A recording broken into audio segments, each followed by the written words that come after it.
माय माऊली नमस्कार. त्रिवेणी ओवी जागर यामध्ये सुग्रण उपक्रमात मी तुम्हाला आज भगर आमटी एकत्र दाखवत आहे. सर्वप्रथम तूप कढईत टाका. तूप गरम झाल्यावर त्यात जिरे टाका.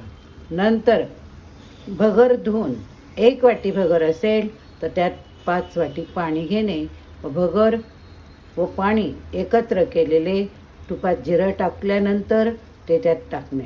ते टाकल्यानंतर ज्यावेळेस ते उकळायला लागेल त्यानंतर त्यामध्ये शेंगदाण्याचं बारीक कूट, मिरची पेस्ट करून घेणे व ती पेस्ट ज्यावेळेस ते उकळायला लागलं त्यावेळेस त्यात पेस्ट टाकणे.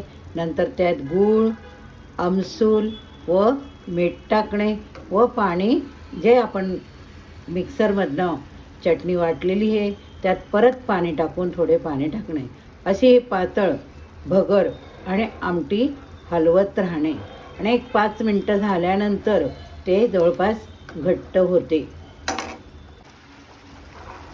आता ही आपली भगर आमटी उकळत आलेली आहे. यामध्ये आपण चवीनुसार मीठ टाकणे व साजूक तूप 1-2 चमचे टाकणे. आपली भगर आमटी तयार आहे. बघा, तुम्ही पण करून बघा. आणि आवडली तर नक्कीच मला पाठवा. भगर आमटी आपली तयार झालेली आहे.